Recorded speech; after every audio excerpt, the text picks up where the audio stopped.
I ask unanimous consent as chairman to be authorized to declare a recess at any time during the hearing without objection. Show that done. I ask unanimous consent that members not on the subcommittee be permitted to ask questions and be a part of the committee. Without objection, show that ordered. As a reminder, if members insert a document in the record, please email it to the T&I committee. So,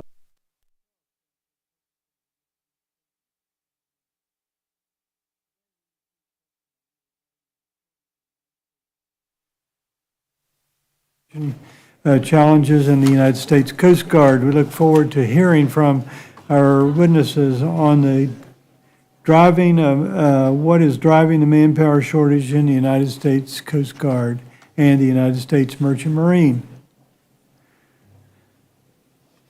and what can be done to address those shortages. I'd like to welcome our witnesses, Vice Admiral Pat Thomas, with Commandant for Mission Support, United States Coast Guard, Rear Admiral Ann Phillips, Administrator for the United States Maritime Administration, Heather McLeod, Director of Homeland Security and Justice for the United States Government Accountability Office, and Beth Ash, is it Ash? Yes, sir. Senior Economist at the Randall Corporation. Coast Guard is currently authorized for an active duty strength of 44,500 men and women, but in operating with a shortfall of approximately 4,800 members across the workforce. Despite the increasing mission demands, the Coast Guard, like other services, have faced limited growth in the ranks and projected to see the personnel deficit grow in the coming years. To help reverse those trends, the Coast Guard Authorization Act of 2023 was reported from the committee last month, with authorizations of $12 million to fund additional recruiting personnel and offices on the Coast Guard Recruiting Command, and $9 million to enhance Coast Guard recruiting capabilities. I understand the Coast Guard intends to implement a multi-tiered strategy to address these challenges that include relaxing certain requirements to expand the pool of qualified candidates, as well as adjusting personal policies, including related to personal leave and promotions to retain existing personnel. Look forward to hearing more about those efforts and how they're working. As experience challenges in Coast Guard recruiting and retention, we also, as we experience we also face a shortfall in our civilian merchant marine force. In 2017, Merit is estimated that the United States Merchant Marines will face a shortfall of 1,800 qualified licensed and unlicensed mariners needed in the event of a full mobilization to operate SULEFT assets. Merit has since indicated that the shortage will likely grow. In fiscal year 2023, National Defense Authorization Act directed the Department of Transportation, in consultation with the Coast Guard and with the United States Transportation Command, to develop a national maritime strategy that promotes the domestic maritime industry's ability to meet national security and economic needs. To further bolster these efforts, the committee included in the Coast Guard Authorization Act of 2023 provisions that reduce bureaucratic delays and mariners' barriers to Americans seeking a seagoing career. Additionally, we authorized $11 million to upgrade the Coast Guard's IT infrastructure for the Coast Guard's Merchant Marine licensing and documentation system that was established in early 1990s and has significant limitations. Look forward to hearing from you on what other ways we can support your efforts. Thank you for participating today. I look forward to your testimony. I now recognize the ranking member, Mr. Larson. You're recognized. for 5 minutes. Thank you, Mr. Chair. I always forget how nice Salud Carvajal is to give me the opportunity to speak before him. I appreciate that. He is my higher ranking. Thank you, Chair, for calling today's hearing. I apologize. I'm getting over a little bit of a cold, so I'm giving you my best movie voiceover voice this morning. The U.S. Coast Guard and the civilian U.S. Merchant Marine are facing a unique challenge with the booming economy and historically low unemployment rates. They're having a hard time attracting new individuals to service. For the Coast Guard, it often prides itself on its ability to do more with less. They're a fraction of the size and budget of other services, yet significantly have a wider mission set. And being semper paratus with insufficient resources is not sustainable. The Coast Guard is currently operating with a shortfall of more than 4,500 service members. To address this problem, the service is rethinking recruiting by hiring more recruiters, expanding the JROTC program, providing referral incentives, and deploying targeted advertising. Thank you, Salud. The Coast Guard offers unique experiences and opportunities to its service members. During an average day, the Coast Guard will conduct 109 search and rescues, launch 164 aircraft missions, seize 475 pounds of illegal drugs, respond to 20 oil or hazardous chemical spills, and service 135 aids to navigation. A career in the Coast Guard is certainly one to be proud of. I am confident the Coast Guard can and will do a better job of conveying the many opportunities it offers, but the Coast Guard needs our help to ensure robust support for coasties as they conduct these missions. Without affordable housing, coasties are required to commute hours to work. Without medical access, coasties go without health care. Without modern facilities and technology, coasties work in substandard conditions. Without adequate childcare, parents will simply leave the service. So I applaud Admiral Fagan for her refreshing approach, exemplified by the slogan, "Tomorrow will look different and so will we." If the Coast Guard does not rethink its way of doing business, recruitment and retention will only get harder. And quality of life is a recruitment and retention issue. And while it's incumbent on the Coast Guard to tell us what they need, Congress needs to do better to support the women and men who serve. The challenges facing the U.S. Merchant Marine are similar to that of the Coast Guard. As workers increasingly value flexibility, a maritime career, which often entails living on a ship for several months, is less attractive. But also, like the Coast Guard, pardon me, more water, Carvajal.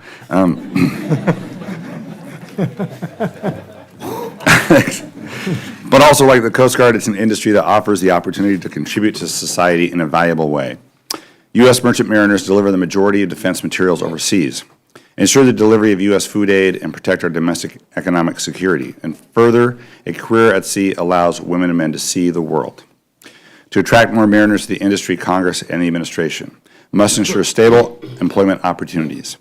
That means full and consistent funding for the Maritime Security Program and the Tanker Security Program.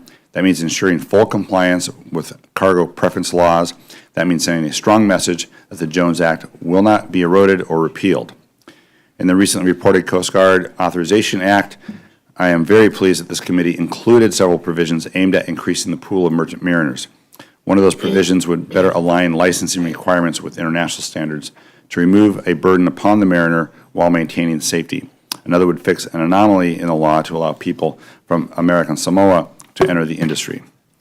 I look forward to working with my colleagues to ensure these provisions become law, and I also look forward to hearing from our witnesses today about other ways to attract and retain merchant mariners. With that, thank you, Mr. Chair. Thank you, Ranking Member, and I yield back. Thank you, and I'll recognize the ranking member, Mr. Carvajal.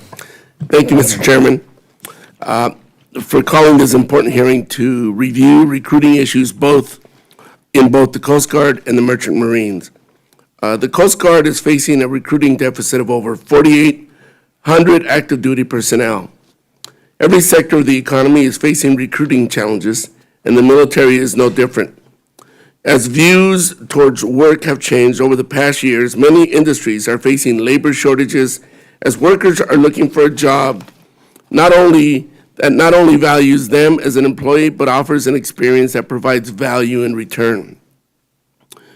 Service members have always been at the core of the service, and without them, mission success would not be possible. The Coast Guard understands this. In 2021, 100% of Coasties who were married to other Coasties were stationed together. This is one of the many reasons that the highest retention rate among military, that it has the highest retention rate among military services. Despite the critical role that Coast Guard plays in our national security, economy, and ensuring the safety of lives at sea, the Coast Guard is the second smallest branch of the military, and chronic disinvestment in the Coast Guard has forced them to do more with less. Chronic underinvestment has resulted in reduced services for Coasties and their families, including housing, health care, and child care. We must do more to improve the lives of these hardworking individuals by providing the quality care they deserve. By doing so, recruitment will no doubt improve. Recruiting and retaining personnel is imperative for the success of the Coast Guard, as it is in all branches of the military. I'm interested to hear today about the Coast Guard's plans to recruit and retain personnel with a particular focus on diversity and inclusion in the coming years. Despite the Coast Guard's efforts to improve representation of women and minorities within its workforce, leadership in the service still struggles to reflect the demographic of our nation. The Coast Guard is the least diverse branch of the military. We must build on the efforts being made to recruit and retain diverse personnel. During the COVID-19 pandemic, the Coast Guard adapted by offering increased flexibility and remote working options. Many employees continue to want this flexibility moving forward, and it will be important to carefully consider how to recruit and retain diverse personnel in a modern work environment. Access to childcare and family resources is crucial for long-term retention of personnel and quality of life for both service members and their families. Providing adequate childcare and medical services is especially important retaining female personnel who face unique barriers to promotional opportunities. The Coast Guard oversees the credentialing of mariners. The antiquated paper system used to process merchant mariner credentials result in delays. It is unreasonable that a mariner should wait months while the Coast Guard processes a credential. While we do not know the exact mariner shortage because the Coast Guard's credentialing system is so out of date, it is estimated that the industry would need at least 1,000 more mariners to fulfill sea lift requirements. Not only must we improve mariner recruiting, but we too must ensure that this industry is inclusive and reflects the demographics of our country. Lastly, I want to highlight the forceful action the service has taken to address sexual assault and sexual harassment. Make no mistake, though, this continues to be a pervasive problem throughout the maritime industry, and it is affecting recruiting.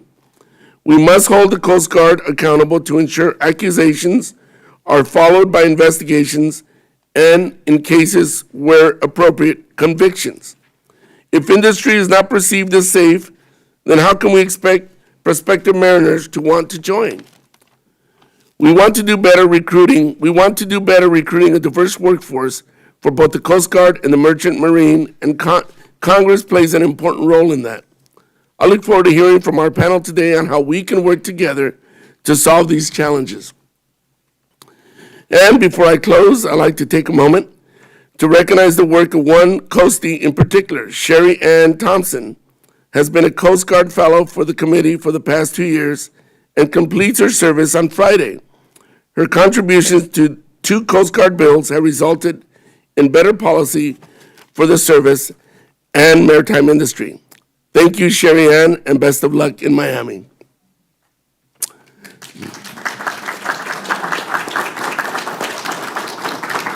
Secondly, I'd like to also recognize Captain Dorothy Harness, who is right here as well. She has served as a liaison to the House. She has done an incredible job, and I wish her the best in her future work that I understand is going to be pretty close by. I've had the pleasure of traveling with Dorothy and the service, and she's just a remarkable individual, and I want to recognize. Plus, she loves wine from my region. Congratulations on your next step, Dorothy. Finally, I ask unanimous consent to insert into the record a statement on behalf of the maritime labor. Thank you very much. Can we have that without objection, Mr. Chair?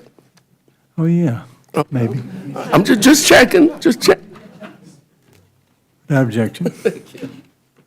Once again, I'd like to welcome our witnesses and glad for them to be here today and briefly explain our little light system on the clock on the side there. Green is go, yellow is you're almost out of time, and red means stop.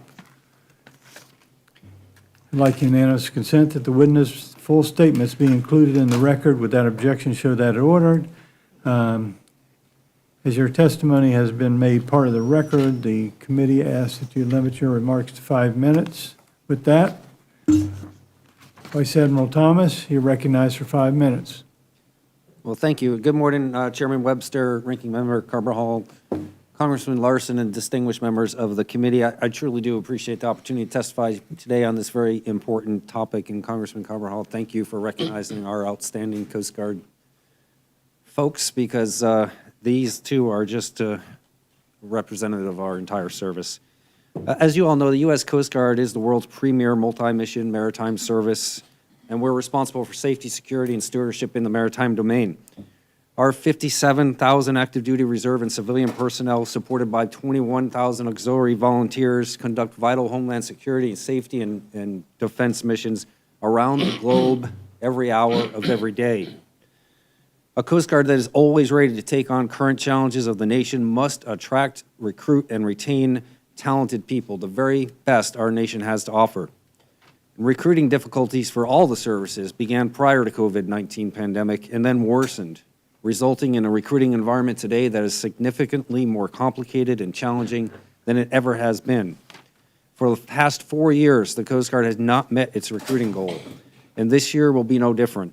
The current Coast Guard workforce shortage is being mitigated in the short term, but in the long term, this shortage threatens the service's ability to conduct missions which are vital to our nation.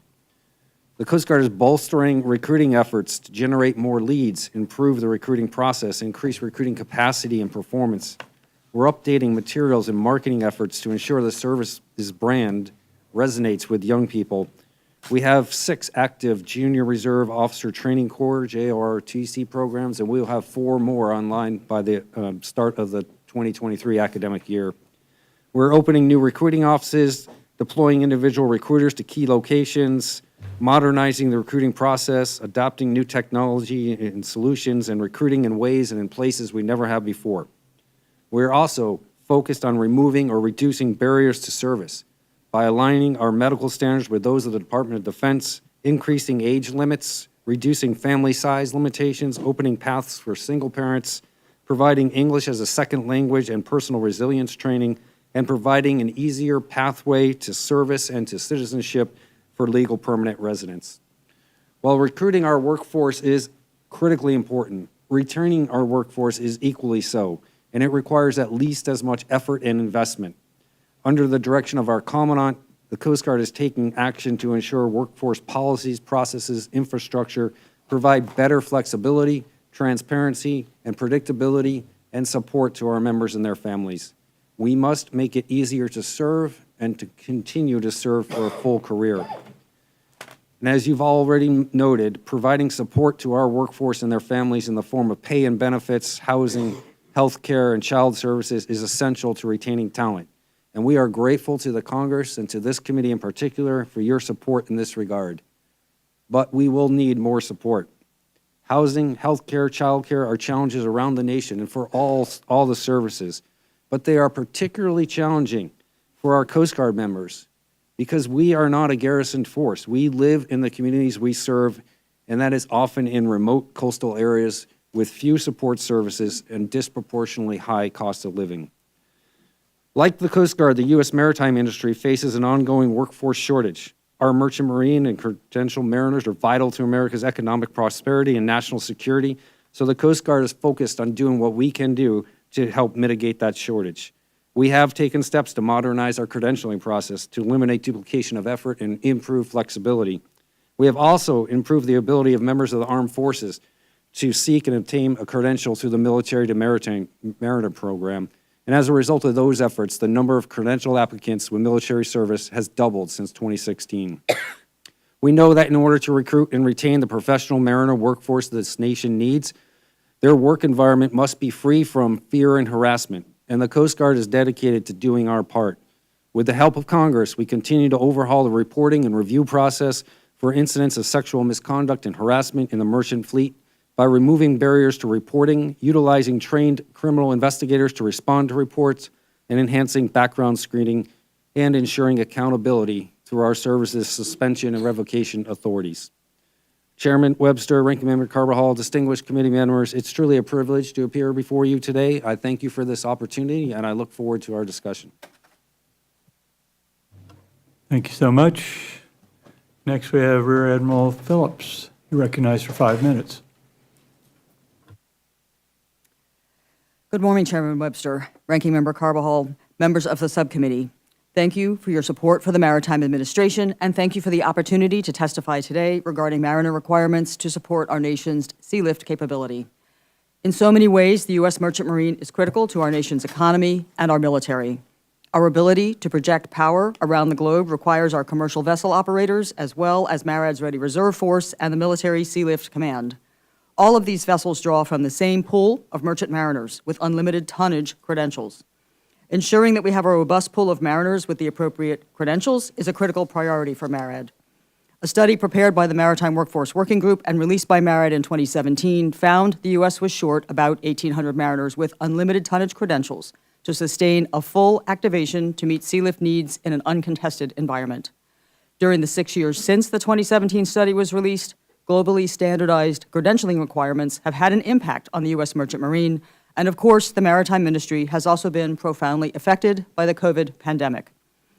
Mariner credentials are issued by the U.S. Coast Guard, but their IT systems are challenged to provide granular detail regarding sea lift qualified mariners. That said, ascertaining the size of the mariner pool that could be activated requires knowing not only the number of mariners with valid credentials, but the number from among that pool who would be available and willing to serve, including in a contested environment. Panning back, we also have to keep in mind that requirements for sea lift qualified mariners are a function of the size of the U.S. flagged fleet, which also determines the number and type of job opportunities available to mariners. Full activation of the sea lift fleet would involve our U.S. flagged commercially operated fleet sailing internationally, larger ocean-going Jones Act vessels requiring mariners with unlimited tonnage credentials, vessels operated by the Military Sea Lift Command, and the nearly 50 vessels comprising MARAD's Ready Reserve Force. All of these vessels draw crew members from the same constrained pool of sea lift qualified mariners. Pursuant to 46 U.S.C. 50101, the United States is to have a merchant marine that is, a quote, sufficient to carry a substantial part of the waterborne commerce, import and export foreign commerce of the United States. However, MARAD estimates that we carry less than 2% of our waterborne foreign commerce on U.S. flagged vessels, and the commercially operated U.S. flagged fleet moving commerce in the foreign trade is comprised of just 85 vessels. Fundamentally, addressing our nation's mariner needs requires a whole of government effort paired with multifaceted industry initiatives. As part of that collaboration, MARAD is working to strengthen the mariner workforce and our U.S. flagged foreign trading fleet, noting that the U.S. Merchant Marine Academy is the primary source of licensed mariners with service obligations. The Biden-Harris administration has been addressing the many long-standing and systemic challenges at the Academy as well. We are also continuing our effort to ensure that every American drawn to service at sea is respected and can succeed on the basis of their skill and professionalism. We also administer federal programs that support the 6 state maritime academies, and we're building extraordinary new training ships called the National Security Multi-Mission Vessels that will also be exceptional recruiting tools. The first ship, the Empire State, will be delivered very soon. In September 2022, I convened a forum with industry stakeholders to solicit and discuss options for strengthening mariner recruitment and retention. I appreciate the many thoughtful industry proposals that are being offered. Under the Biden-Harris administration, MARAD is also working to grow the U.S. flagged fleet and create new job opportunities for American mariners. In 2021, MARAD stood up the Cable Security Fleet Program, which brought 2 cable-laying vessels under the U.S. flag. In December 2022, MARAD issued an interim final rule to create the new Tanker Security Program. We will shortly announce the first 10 ships selected for enrollment, which will create new employment opportunities for approximately 500 U.S. mariners. Marietta is also continuing our work to support effective implementation of cargo preference requirements. To help attract additional vessels to our flag in 2022, the Biden-Harris administration proposed that Congress eliminate the 3-year period that vessels entering the U.S. flag must currently wait before they are eligible to carry civilian agency preference cargoes. However, though implementation of this proposal would have cost nothing, it was not adopted. Thank you for the opportunity to testify before you today, and I welcome your questions. Thank you very much. Ms. McLeod. Chairman Webster, Ranking Member Carbajal, and members of the subcommittee, thank you for the opportunity to be here today to discuss GAO's recent work related to Coast Guard recruitment and retention issues. Ensuring the United States has a sufficient number of qualified military personnel is a matter of national security.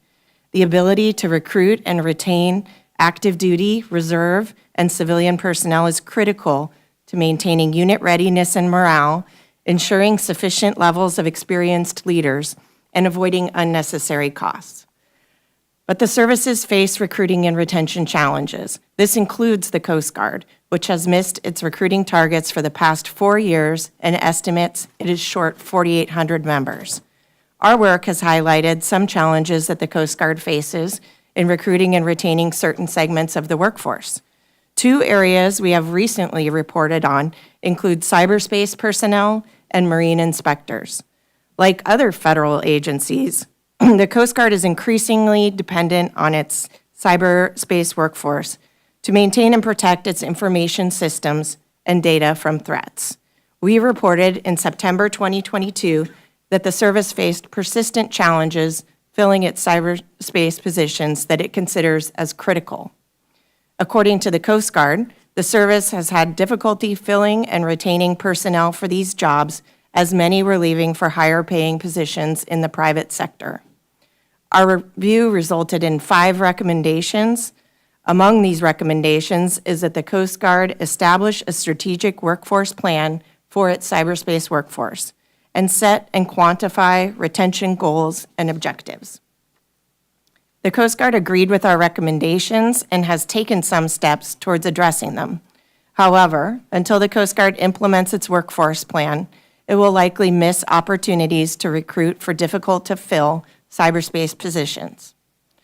Further, for decades, the Coast Guard has faced challenges maintaining an adequate staff of marine inspectors. These personnel, which can be active duty or civilians, board vessels to determine whether they meet safety, security, and environmental requirements. In particular, marine inspectors we met with reported a number of factors that could negatively affect retention. This includes long work hours, higher paying private sector opportunities, the requirement to move to undesirable locations, and limited promotion opportunities. We found that the Coast Guard has taken several steps to increase both military and civilian marine inspector recruitment and retention. However, we also found that the Coast Guard did not regularly collect and analyze certain industry and workforce data, such as future potential retirements of Coast Guard personnel, which could affect retention of marine inspectors. As a result, we recommended that the Coast Guard collect additional data to forecast future workforce needs. The Coast Guard recently awarded a contract to study and fully model the marine inspection workforce. It does not expect to complete this project until summer of 2025.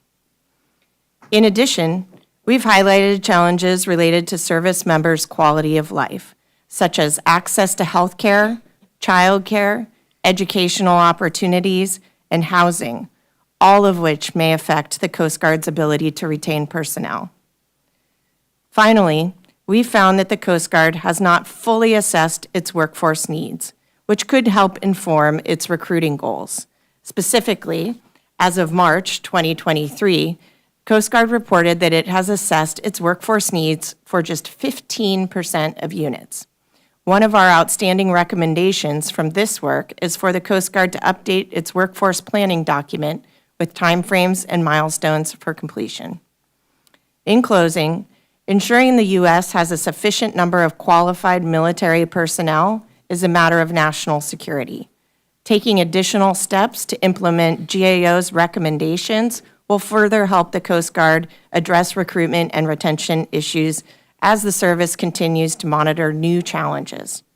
At the request of this committee, we plan to initiate a review of the Coast Guard's efforts to recruit and retain its workforce this summer. In addition, we have ongoing work examining the Coast Guard's process for credentialing merchant mariners that we expect to complete by late summer. Chairman Webster, Ranking Member Carbajal, and members of the subcommittee, this completes my statement. I look forward to any questions. Thank you very much. Next, we have Dr. Ash. You're recognized for 5 minutes. Can you hear me? Doesn't seem like the mic. Can you hear me? I can. Okay, thank you.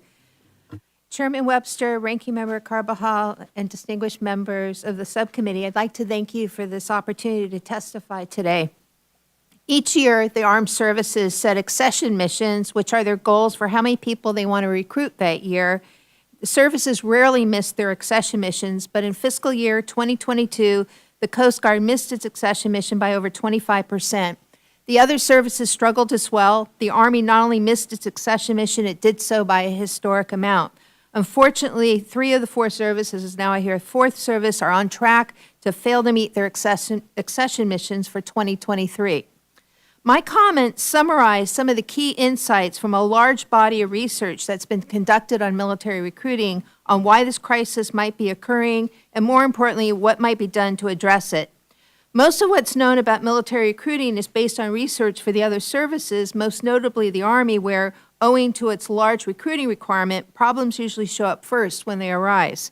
That said, what we know about recruiting in the other services is likely to be relevant to the Coast Guard to some extent, since the Coast Guard recruits from a similar pool of Americans and asks those who serve to make similarly difficult sacrifices.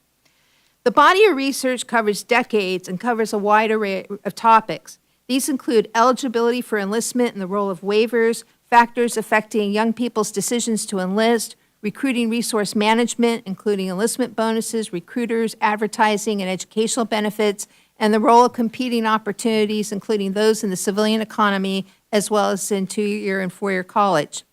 It's likely each of these factors are relevant to today's recruiting challenges, though to date no rigorous peer-reviewed analysis has been done of the recruiting crisis, so it's not yet possible to identify the leading causes of the recruiting crisis that account and controls for all the relevant factors.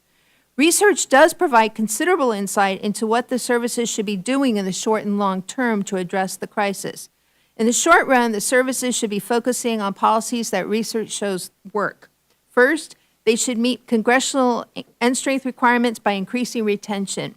While the services are struggling to meet their recruiting goals, all of them, including the Coast Guard, are meeting their retention objectives overall. Second, the services should offer more enlistment bonuses and increase the dollar amount of those bonuses. Research shows that bonuses are effective in expanding the market and have a particularly large effect on channeling recruits into hard-to-fill specialties, and they can be turned on quickly. Their disadvantage is that they're costly and less effective than advertising and recruiters, which research shows are highly cost-effective recruiting resources. Third, the services should modestly increase the share of recruits without a high school diploma, staying within the Department of Defense guidelines to only enlist at most 10% of such recruits. While these recruits are more likely to fail to complete their enlistment contract and have other performance issues, research shows that a modest increase would have a minor overall effect on the performance of the overall entering cohort. For the long term, the armed services should focus on gaining a better understanding of relevant factors that are changing and identifying how to respond to them. These include, first, gaining a better understanding of factors explaining the decline in the labor force participation of young people and what that means for recruiting. Second, understanding why public trust in the military has declined and how factors explaining that decline affect recruiting, if at all, controlling for other factors. Third, identifying how to optimize marketing and advertising in the age of social media, developing an effective set of messages that connect with the target audience, and consider the use of non-traditional media, such as streaming services, to implement that marketing strategy. And fourth, open the aperture of eligibility for enlistment by validating current enlistment standards and identifying whether such standards are out of date or screening out applicants who would otherwise be successful in the armed services.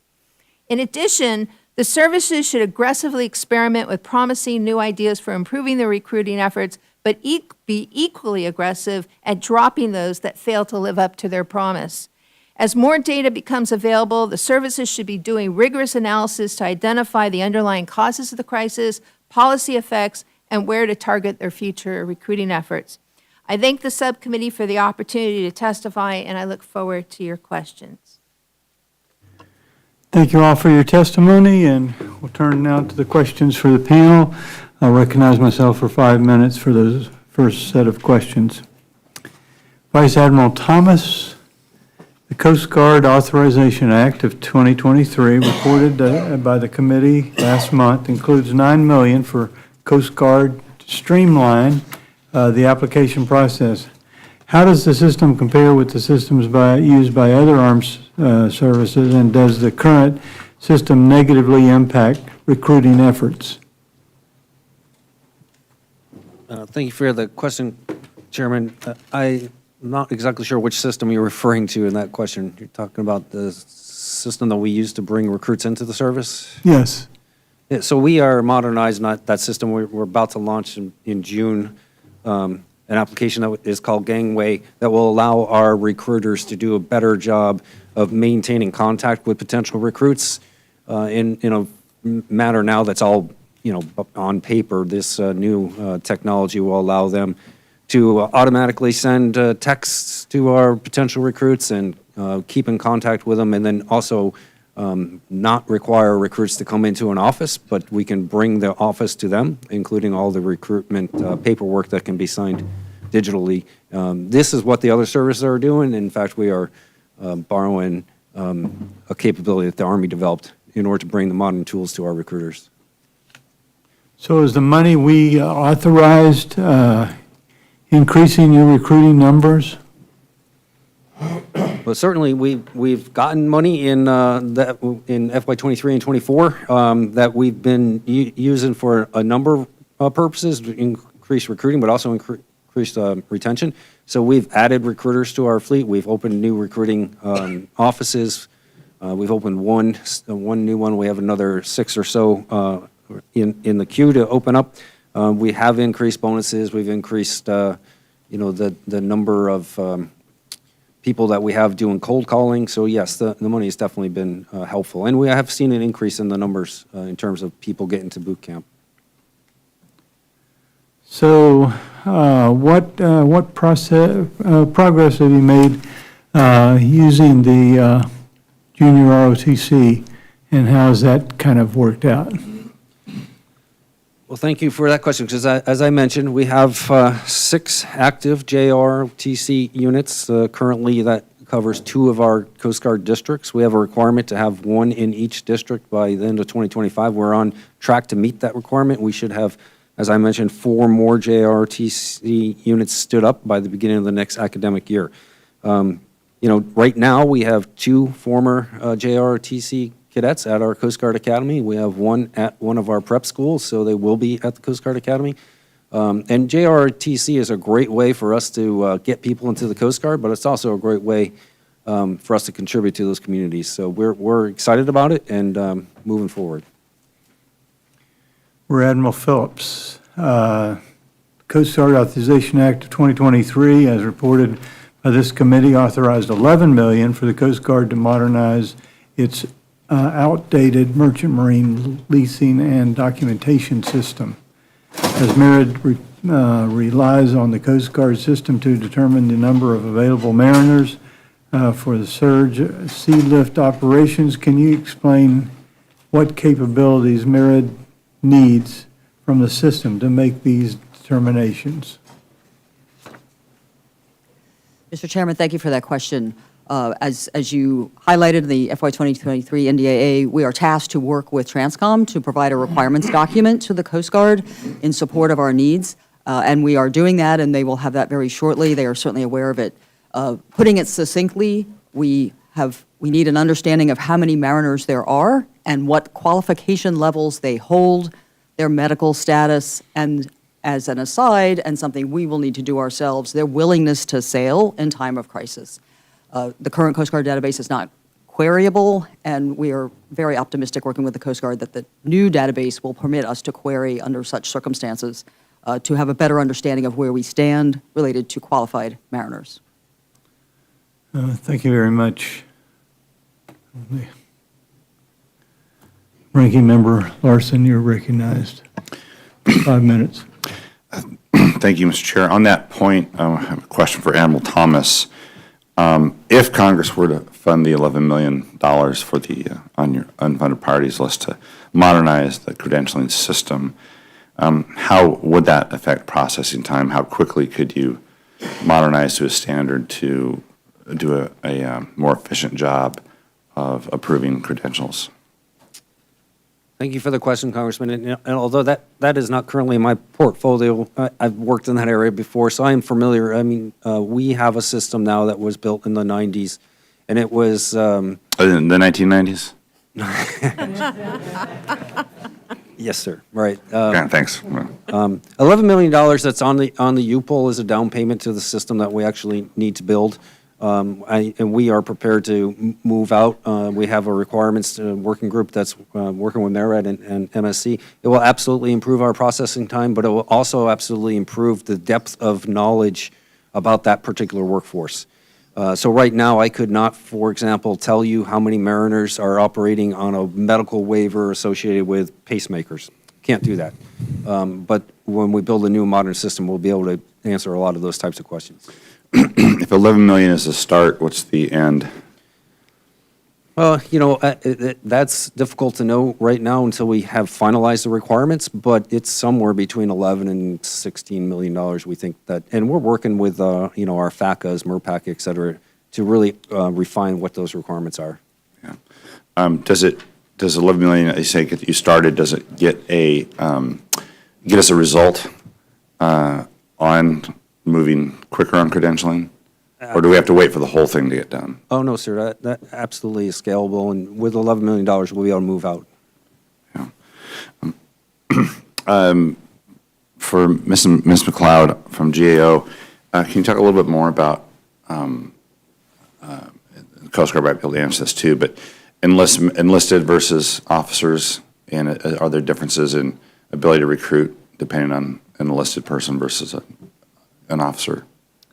Our work to date has really focused on the retention of the workforce, and we found that recruiting additional civilian personnel for certain workforces can prove to be a benefit to the Coast Guard. But I do look forward to our upcoming studies of recruitment and retention issues within the Coast Guard.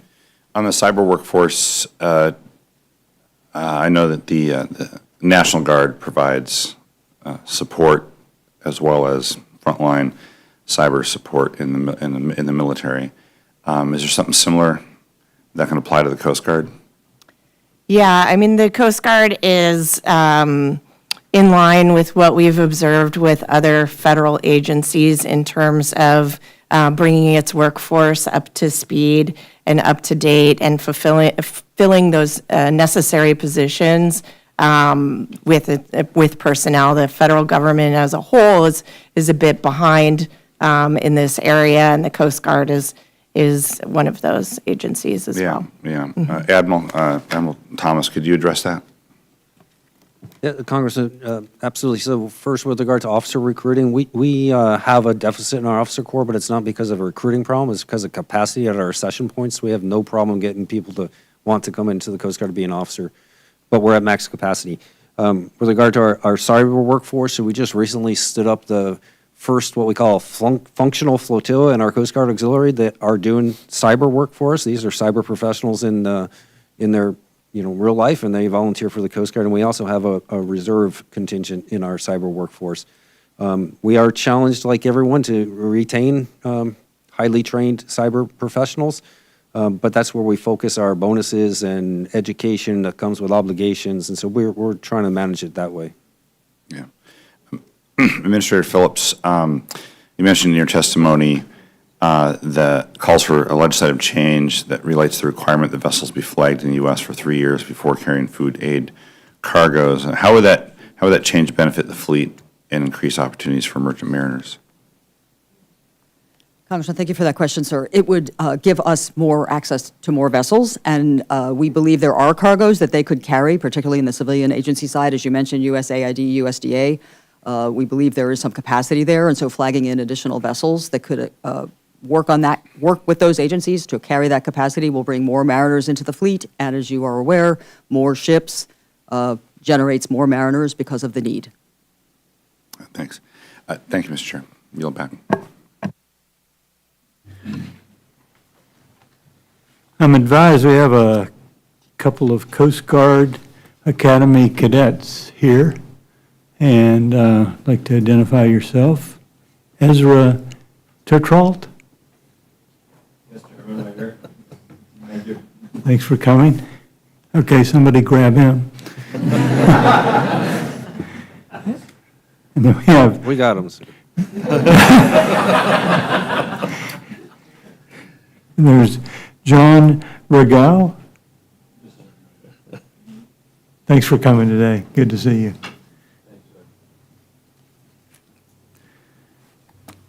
Representative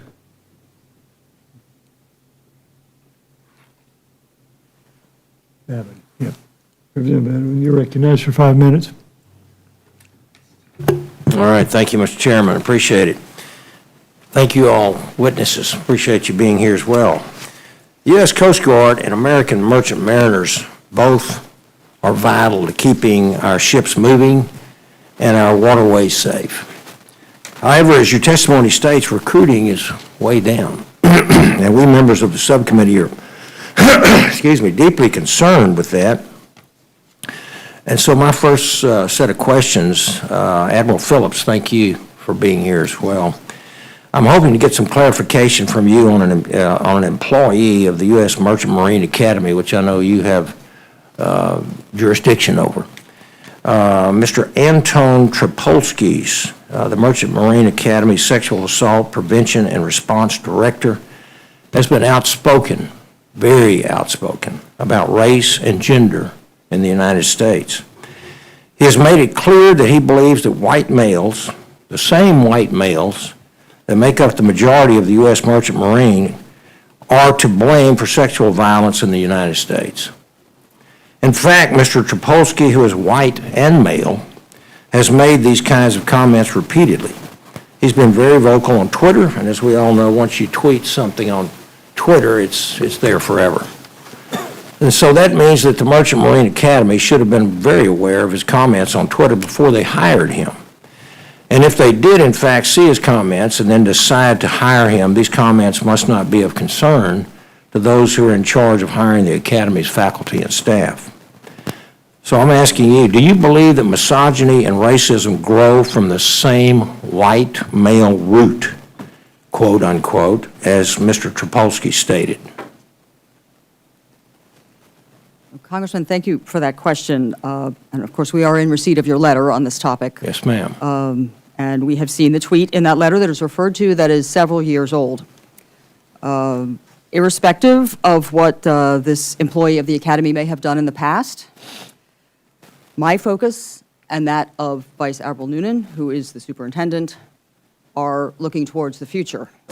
And in that context, building an environment of value that includes inclusiveness of all midshipmen, staff, parents, faculty, alumni at the Academy, that values people's participation based on their professionalism and skill, and that we build a team to produce the world's finest merchant mariners, which are vital to the nation's economic and national security.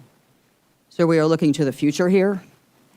Well, I'm not understanding what your answer is. Reliving the past so that we can move forward with a collective body to graduate again.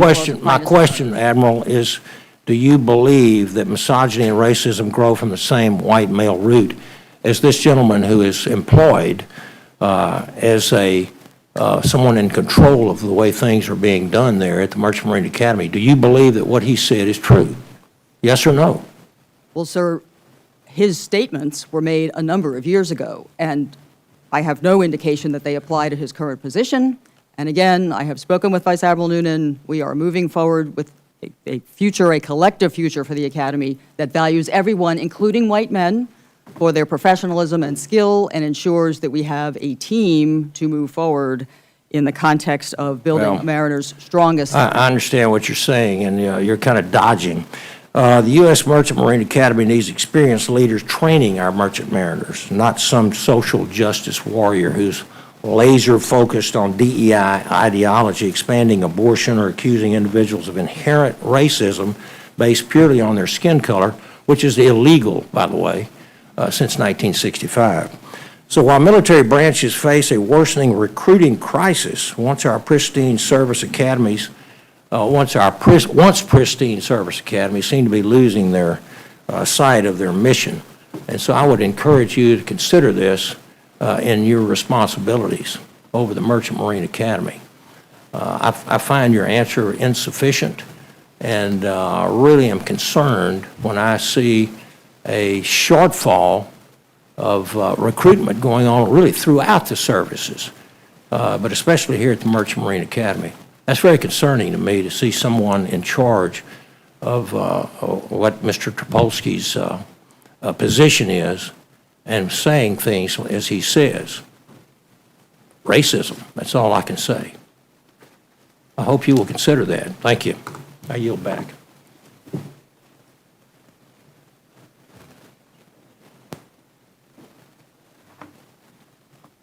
Mr. Giramondi, you recognize for 5 minutes. Thank you, Mr. Chairman.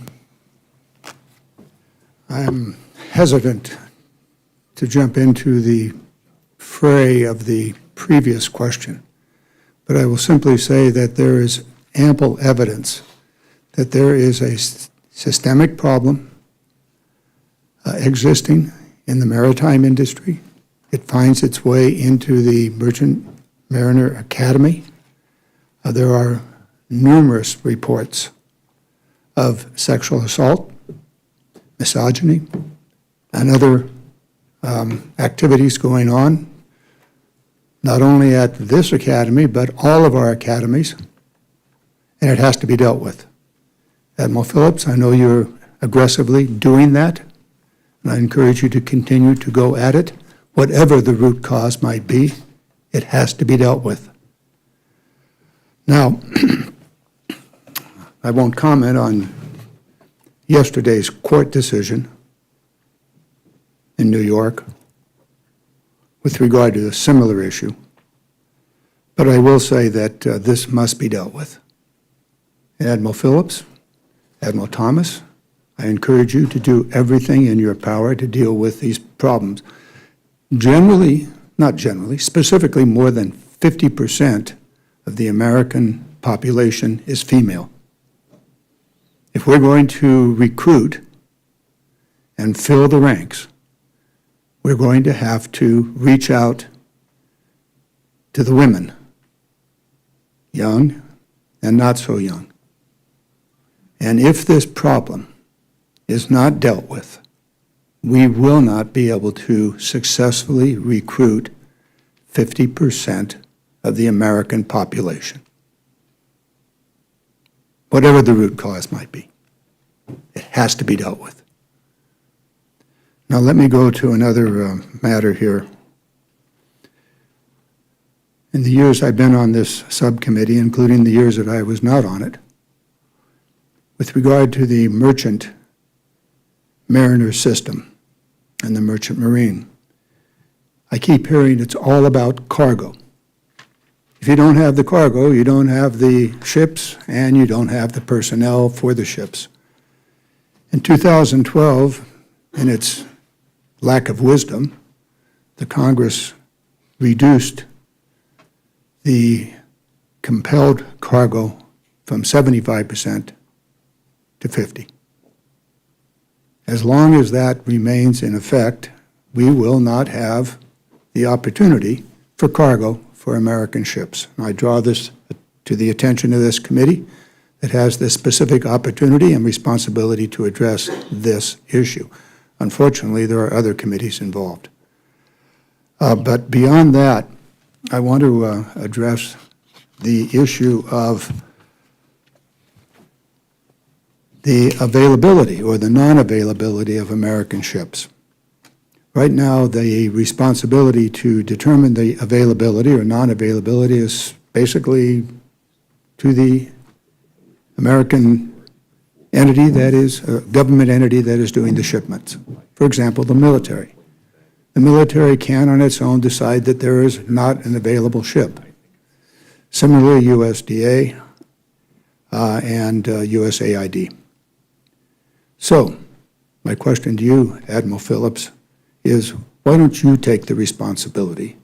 And why doesn't this committee straighten this out so that there is one federal agency that is specifically responsible for this area that can make the determination of the availability? Admiral Phillips, I appreciate your comment on this. So Congressman Garamendi, sir, thank you very much for your comments all the way around. We appreciate them. We understand them. From the context of cargo preference, we certainly understand the challenges that the agencies find in confirming whether or not there are ships available. Of course, Department of Defense is in one circumstance, they have a 100% requirement. The others have a 50% requirement. However, I would defer to Congress and from the context of how such determinations Well, should be made and who should make them. Excuse my jumping on, but if you had the responsibility, could you effectively make the decision about the availability of American ships? Sir, thank you again for that question. Of course, we work today to be a part of that process, and so we do have an understanding of it, and we work within the authorities that we have, which do involve others in making that decision. We are certainly familiar with the process. Shall I take that as a yes? Again, sir, we defer to Congress on how they would like this to be run. Thank you. Thank you.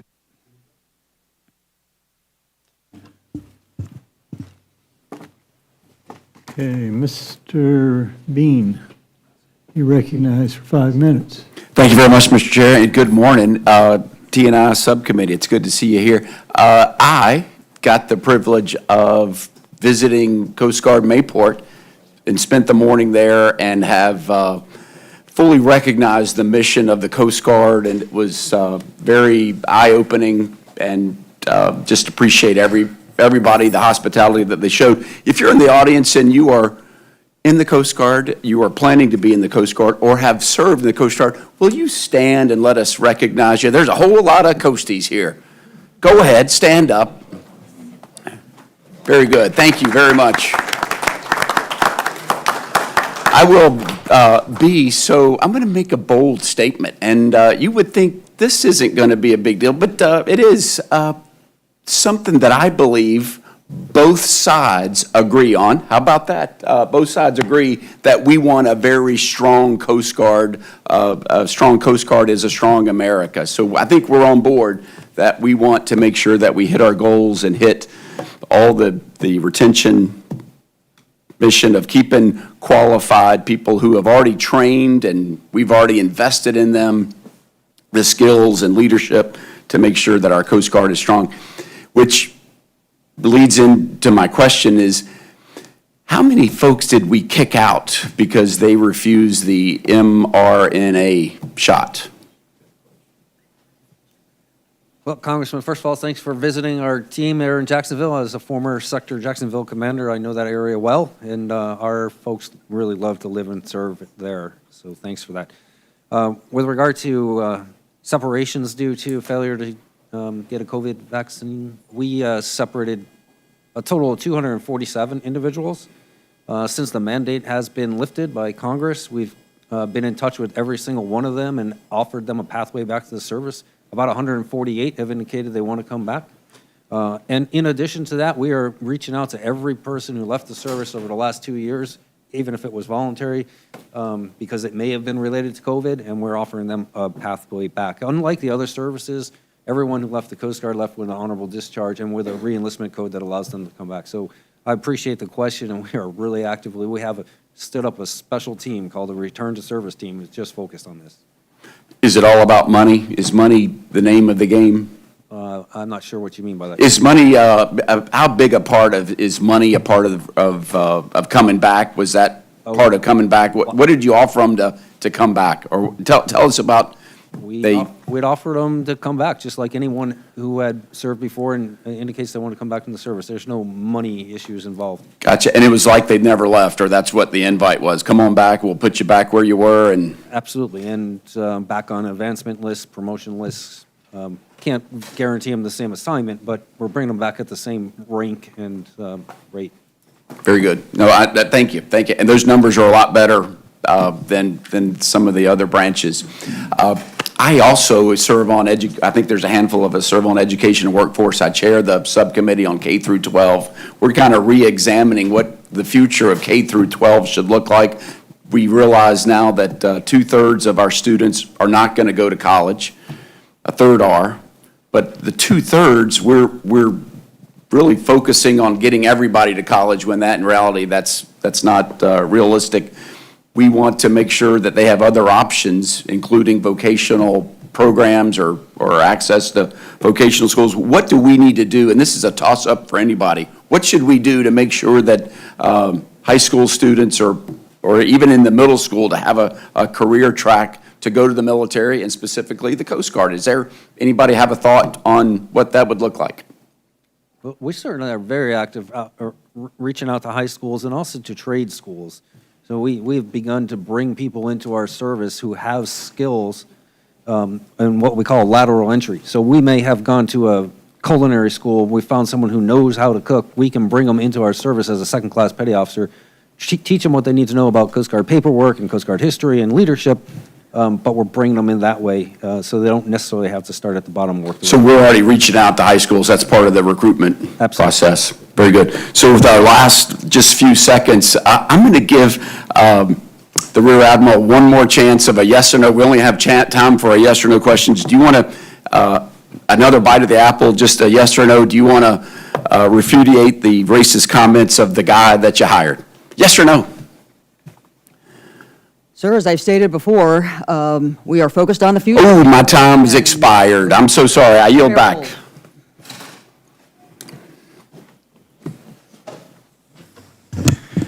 Mr. Easel, you're recognized for 5 minutes. Thank you, Mr. Chairman. This committee continues to hear the maritime industry about the significant shortages of U.S. mariners. This deeply concerns me, especially as China continues to expand its shipbuilding capabilities. To strengthen our national security and meet the needs of our nation's economy, we must continue to promote and improve programs that support recruiting and training of mariners. Admiral Phillips, we know that increasing the number of individuals with merchant mariner credentials will support the industry and ultimately sea lift operations. As you also know, many jobs in the shipbuilding industry do not require these credentials and instead require trade qualifications such as welders and electricians. While we're well aware of the shortage of credentialed mariners, can you talk about some of the other sectors that lack qualified workers to carry out the job?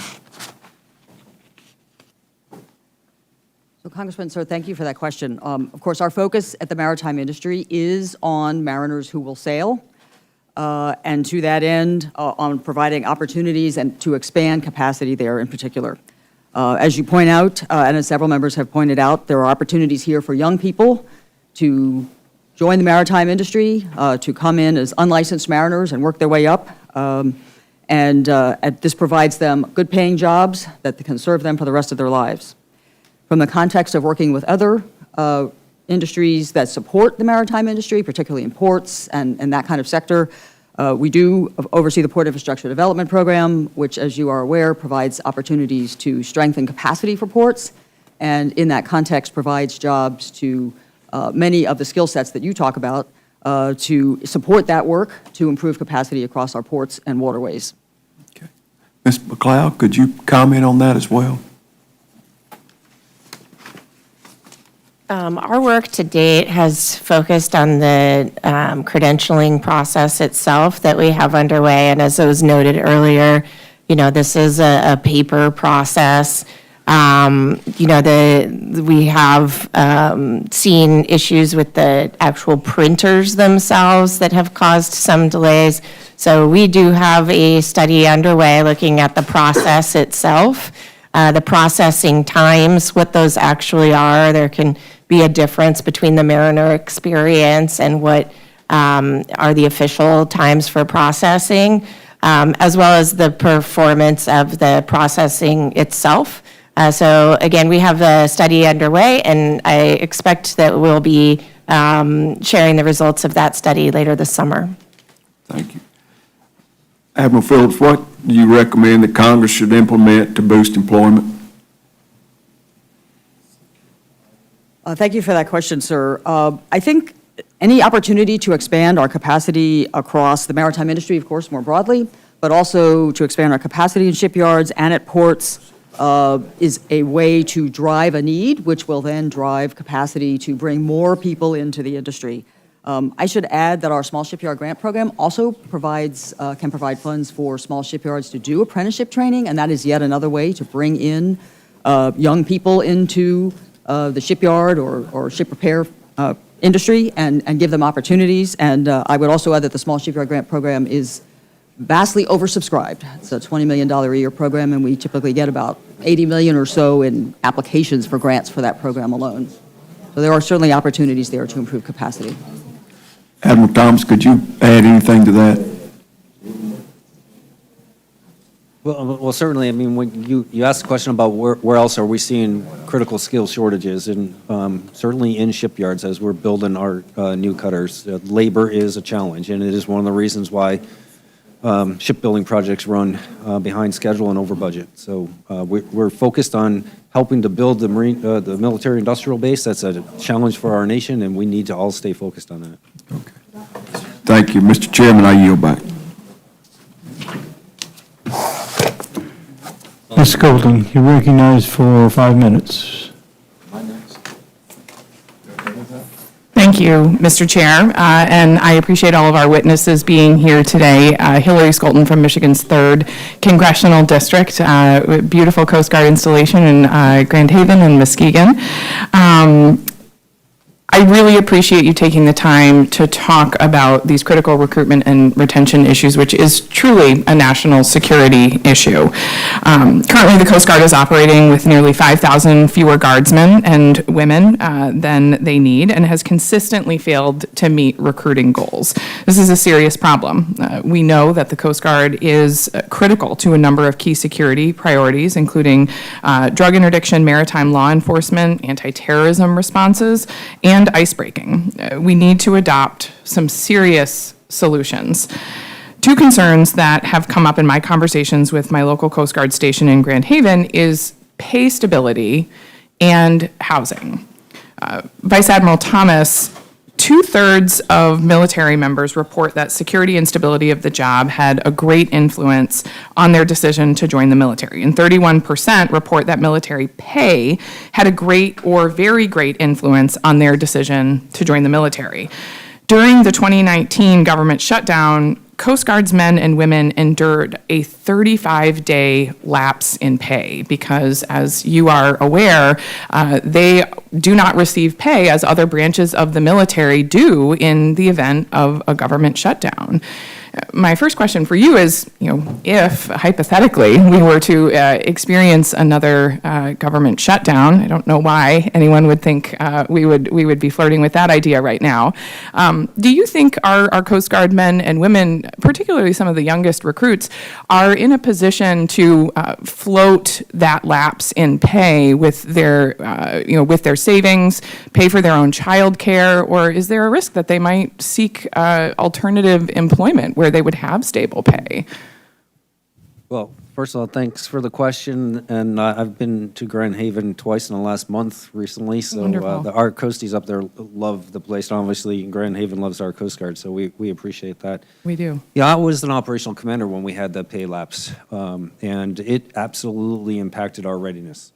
When you were about to get onto a helicopter to go put your life at risk and you're wondering, is my family all right? Or if you're at sea for an extended period of time and your family's at home without pay, those are hard things to deal with. So absolutely, pay stability is one of the reasons why the members join the military, and when we can't provide that, I think we break faith with our workforce. I couldn't agree more. Recently, with Rep. Gonzalez-Colon, we introduced a Pay Our Coast Guard Parity Act, which would ensure that our Coast Guard men and women get paid in the event of a government shutdown. It's so critical that we pass this piece of legislation to ensure that we're able to meet our retention and recruitment goals. What influence, if any, do you think that, awareness of this lack of ability to pay is factoring in? And if not, and we're surprising individuals walking into this, do you think there's more that we should be doing to let them know if, my colleagues are not willing to take this bill up and to pass it into law? Well, first, we thank you both for your support of that bill and for our Coast Guard members. I should mention, this is a total workforce issue because our civilian employees are critical to our operations as well, and in case of a lapse of appropriations, we often have to send them home. I cannot quantify the impact of the potential pay lapse on our ability to recruit and retain folks, but certainly knowing that is off the table is a great message to send. Okay. Great. So do you think it's fair to say that, yes, we should be paying our Coast Guard men and women in the event of a government shutdown?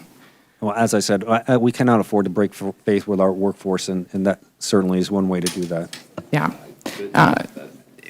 As we experience increased cuts, we are seeing a 22% cut for federal government funding with these, in the lapse of appropriations, and it is just critical that we're continuing to pay these Coast Guard men and women. In the remaining time, if you have any comments on ensuring safe and stable and affordable housing for our Coast Guard men and women, we know that is another critical issue. It is, and as I said, we're different than the other services because most of our force is on the economy, not in government housing. So we really need to look at how BAH rates are set, and we need to look at how we can make them more adaptable quickly to market conditions. Thank you. I'm over time, so yield back. Thank you very much. Mr. Mask, you're recognized. Thank you, Chairman. Semper Paratus, Admiral. Right back at you, Congressman. Very good. Hey, when I first walked in, you were finishing up a statement saying, following the other services. So I'm going to get into transgender policy and ask you very specifically, at the direction of the Department of Homeland Security or at the direction of the Department of Defense, is the Coast Guard in any way following the direction of other services or one of our service secretaries to do things other services has done, allegedly support recruitment and retention by planning drag queen story hours on air bases as a following the other services, hiring influencers that are drag queens or transgender to specifically boost or have a program to specifically recruit transgender individuals. Does that exist in the Coast Guard? Not to my knowledge, Congressman. We follow the other services with regard to our policies around transgender members. I'm not aware of any specific recruiting efforts that are targeting that community. Thank you. I couldn't find any, so I wanted to ask you outright if such a thing existed. Going specifically to the policies, I'm reading a number of different policies dated different times over the years by the Coast Guard. Is it still the policy of the United States Coast Guard that individuals with a history of gender dysphoria will be permitted to join the military if they are only stable for 18 consecutive months in their biological sex prior to accession as certified by a licensed medical professional? Is that still the policy of the United States Coast Guard? I'd have to take that for the record to make sure that the 18 months is exactly the number, but generally, we do have a policy that allows stable members with gender dysphoria diagnosis to enter our service, consistent with the other services. Acknowledging that you don't know the exact month number, I know reading numerous documents, it was hard for me to find as well whether it's 36 or 18 or if there had been a change. So conceding that there's confusion about the exact date, why does it exist that individuals have to be stabilized in their biological sex before allowing to assess into the Coast Guard? Well, I think what all the services are doing is just like any other medical condition. We want to make sure that we know what we're getting and that we have somebody who is stable and therefore they will be able to serve, similar to many other medical conditions. Can you describe the medical condition? Excuse me? Describe to me this medical condition. Any other medical condition? Or- This condition, gender dysphoria. Individuals that need to be stabilized in their biological sex for 18 months or something close to that in order to receive a session into the Coast Guard. Other policies in there have not transitioned to their preferred gender, and a licensed medical provider has determined that gender transition is not required to protect their quote-unquote health, and willing and able to adhere to all standards associated with their biological sex, other things listed out there. Can you just help me understand what is the medical condition of gender dysphoria? Sir, Congressman, I'm not a medical professional. I can certainly provide or offer a brief with our chief medical officer, and she could probably do a much better job than I in answering that question. But I'm going to say this, based upon the Coast Guard's guidance, and I agree with it, it does appear that they acknowledge that there are medical conditions associated with individuals identifying outside of their biological sex. And I think that's a very real issue. I think it's absolutely affecting retention in all of our branches of the military. I think for the branches that are specifically looking to recruit individuals that are transgender, they're losing more than they are recruiting, and I don't think it is a focus to make the fighting force that much better. But I want to move to one other quick Coast Guard document here. Coast Guard Human Resources document. It's the last question on this, and I'll submit it for the record in case you want to see it. But here's the question. This is from a Coast Guard document. This isn't my question. Isn't focusing on diversity issues creating reverse discrimination and separating us further rather than uniting us? This is a United States Coast Guard Human Resources document, and I will just say this. The answer was an absolute non-answer, so I would ask, Admiral, could you answer that question from a Coast Guard document? Isn't focusing on diversity issues creating reverse discrimination and separating us rather than unifying us? I'm happy to answer that question. I don't know the context of that paper. What I can tell you as a military leader of 38 years. I'll submit it for the record. In a service that relies on small teams at the tactical edge to get the mission done, there is no question diverse teams are more effective, and every single member needs to feel included, or else they will not be as effective as they need to be. So I do not agree that focusing on diversity causes reverse discrimination. I would recommend you take a look at this document, and you all look to update it, because, like I said, very much a non-answer. I don't have time to go into it, but very much a non-answer given to a very important question. That was a very Thank you. direct answer. He answered your question. That they updated on here. It's a very non-answer. But the Admiral. Let's pause 1 second. I haven't yielded you any time. But as I said, a very non-answer on the document here, which I will submit for the record. Representative Garamendi, would you want to read it? I don't think you've read it yet. Pass it down. I'll pass it on down. There you go. You can read it for the non-answer for yourself. I'll take a look as well afterwards. Representative Gonzalez-Colon, recognized for 5 minutes. Thank you, Mr. Chairman, and thank you for the witnesses for coming today. Dr. Ash, I'll have some questions for you.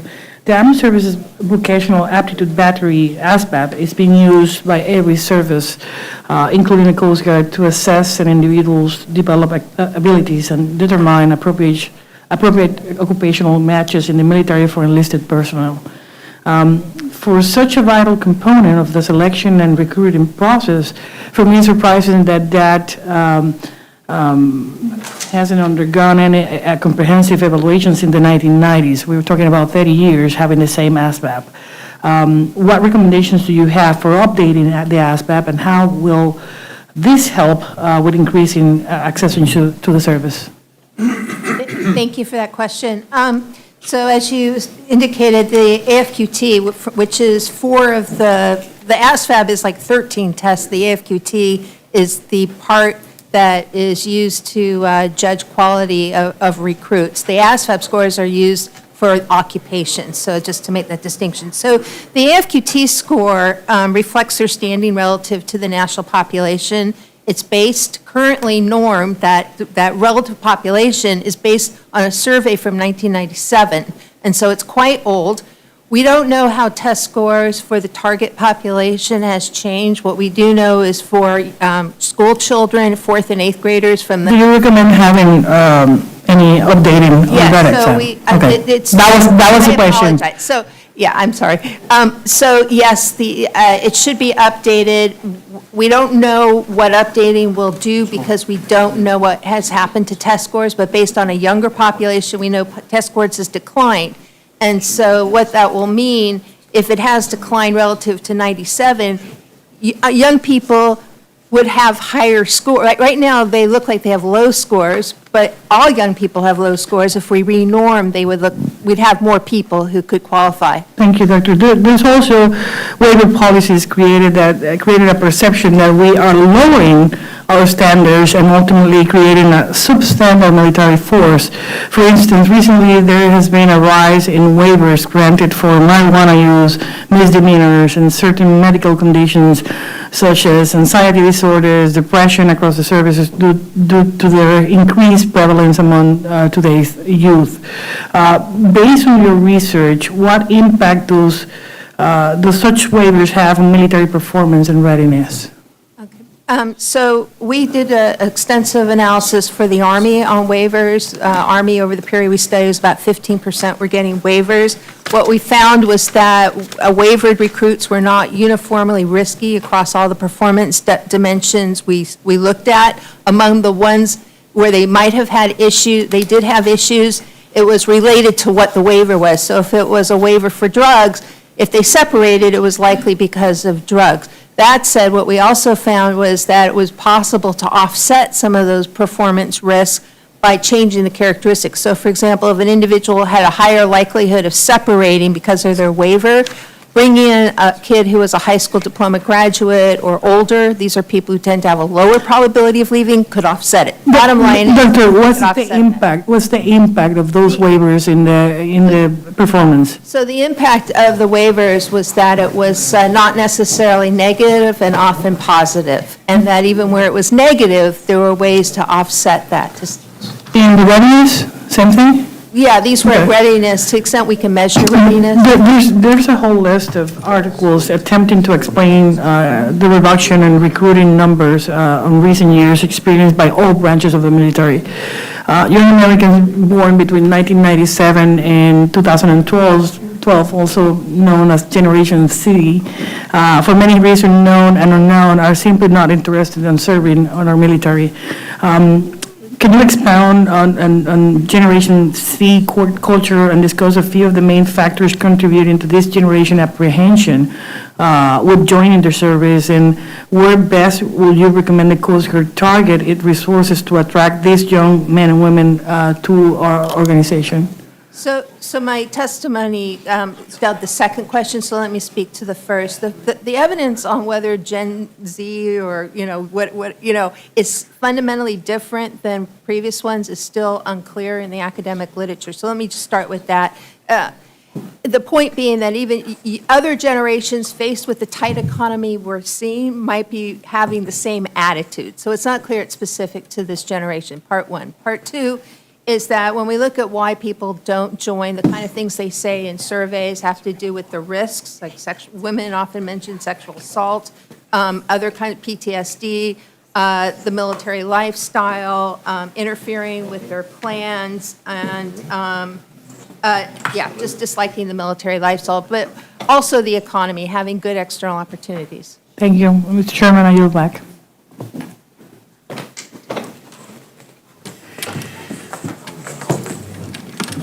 Mr. Vandrew, you recognized for 5 minutes.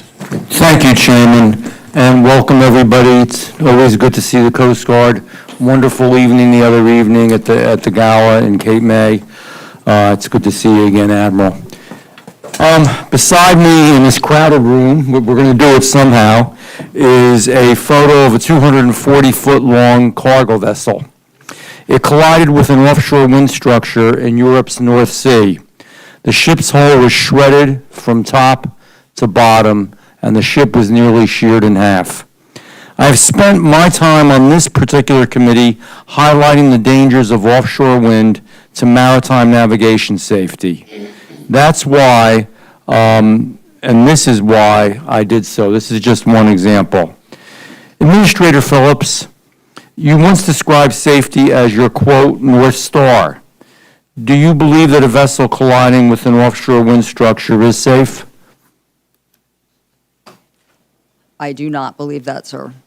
Okay, thank you. It is unbelievable that this administration is forcing these projects through despite what many believe are the dangers. And in fact, interestingly enough, today, there was a Fairleigh Dickinson University poll in the state of New Jersey that showed not just South Jersey, where these things are going to really affect the particular state of New Jersey, not just Florida, not just certain areas, but along the entire state, that the majority of people did not want to see them. It just came out today. I don't know if you saw it. I'm concerned that we're ignoring the fundamental safety principles for political experience. Administrator Phillips, have you been a vocal advocate of the offshore wind industry in your official capacity as a maritime administrator? Sir, thank you for that question. My mission and my obligation as the maritime administrator is to foster, promote, and develop the maritime industry of the United States. Okay, so, and in your mind, and I guess their mind, to be fair, that would be also being a vocal advocate of the offshore wind industry. I advocate for all aspects of the maritime industry within this country, sir. Okay, including the wind industry, no more or less, you would say? We support the wind industry through our Port Infrastructure Development Program and through our Title 11 loan program, which provides loans to shipyards to build vessels in support of the offshore wind industry and other aspects of the maritime industry. So you loan money to them so that they can build these vessels, is that correct? It is correct. Thank you. When you last appeared before this committee, I asked you about your work for the consulting firm Birdshaw Associates. You stated that you, quote, did work for Birdshaw probably more than a decade ago. Actually, in fact, you worked for Birdshaw Associates a little more recently, up to 2018. More recently, that was more recent than you described in your previous testimony, but nevertheless, Birdshaw Associates, your former employer, who you used to work for, was active in the wind energy space while you were there. Is that correct? I am not aware of that, sir. My work with Birdshaw, which actually ended in 2016, as far as any work I did for them, was all on the Department of Defense side. Okay, well, I thank you for that answer. We have information that we will get to you that states 2018, you were still related to them, and they were active in the wind energy space while you were there. Birdshaw maintains staff with expertise in wind energy, as we all know. One of your colleagues at Birdshaw was a Mr. William Fetzer, whose LinkedIn profile describes his work as involving, quote, international wind farms, wind turbine manufacturers, and wind service industries, end quote. Would you say that that's an accurate quote? It's quoted right from the information. This gentleman, sir. Okay, well, we will get you a lot of information. Which is hard because you were all working together, but in any event, I guess things can happen. Birdshaw Associates also has a client named Apex Clean Energy. Apex is based in Virginia and operates in both onshore and offshore wind development. In 2018, after leaving Birdshaw, you began working as a special assistant to Governor Northam of the state of Virginia. Is that correct, ma'am? I did work for Governor Northam starting in 2018, yes, sir. Okay, thank you. In October 2019, Governor Northam and Apex Clean Energy announced a power purchasing agreement for Virginia's first onshore wind farm. Is that correct, ma'am? I don't know, sir. I have no knowledge of that activity. Okay. In 2021, Governor Northam announced a major deal with a manufacturer named Siemens to construct an offshore wind manufacturing facility. It turns out that Siemens is also a client of Birdshaw Associates, your former employer. Incidentally, Siemens is also the company who manufactured the turbine that resulting in the devastated collision that you now see in this picture. Administrator Phillips, the past decade of your career is surrounded by businesses and individuals involved in wind energy development in the United States of America. I personally believe you've used your office to promote offshore wind, including testifying before Congress to request millions of dollars in public funding that would, quote, advance offshore wind farm development. I feel that your willingness and expertise in advocating for wind energy development is possibly a reason why this administration has selected you as administrator. How do you feel about that? And I'm done, I heard. Okay, well, Can she finish her answer? she can in the second round. Okay, thank you.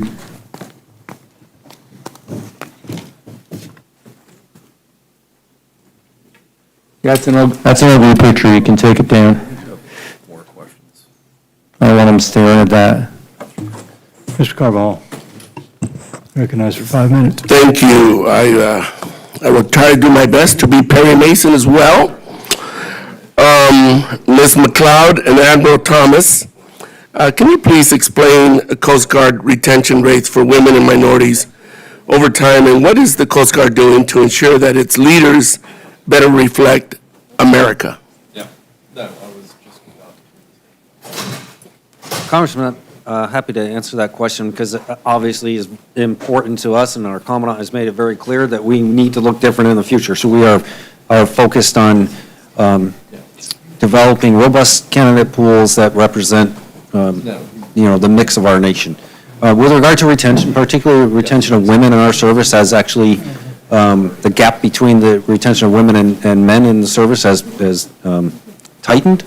And URMs, we recently did an underrepresented minority study, which gave us several recommendations on how to improve retention. Some of that has to do with our military justice system, which we've adjusted. Some of it has to do with building tighter communities, particularly communities where URM seem to want to serve, and we're doing that as well.